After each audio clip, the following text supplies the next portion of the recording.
જય શ્રી કૃષ્ણ મિત્રો, સ્વાગત છે તમારું મારા નવા મિની વ્લોગમાં. અને આજે તો આપણે ચલાવી લીધી હતી સ્પ્લેન્ડર અને પપ્પાને કીધું કે તમે આજે પાછળ બેસી જાઓ. પપ્પા કે જોજે હો ક્યાંક પટકાવી દેજો. મેં કીધું એટલો વિશ્વાસ નથી. પપ્પા કે વિશ્વાસ હોય ત્યારે જ રાખવા દો ને. તો બસ આજે આપણે કોલેજે જવાના હતા ગાડી લઈને, પોતે ચલાવીને.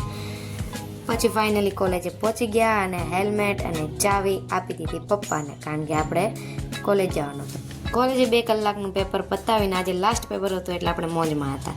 તો મારી ફ્રેન્ડ કહે ચાલ હું તને BRTS સુધી મૂકી જાઉં. મેં કીધું ચાલો, આપણે તો સારું જ છે ભાઈ. પછી આપણને BRTS સુધી મૂકી ગઈ અને આપણને ડાયરેક્ટ બસ મળી ગઈ હતી. પછી આપણે આવી ગયા હતા ઘરે આવીને જોયું ત્યાં તો ધ્વનિબેન રમતા હતા આજે કાગળિયામાં અને સાડીમાં. મેં કીધું ચાલ ધ્વનિ હાય કરી દે, તો એણે કહી દીધું હાય મિત્રો. અને પછી ધાબામાં જોયું હતા તો એટલી બધી સાડીઓ બની ગઈ હતી અને આનો હજી હકેલો કરવાનો હતો આપણે. અને સાંજે આપણે જમવામાં બનાવ્યા હતા પોહા બાઇટ્સ. આ રેસીપી યુટ્યુબ પર મેં જોઈ હતી અને મેં જ બનાવ્યા હતા. બસ આજના વ્લોગમાં આટલું જ હતું. બાય.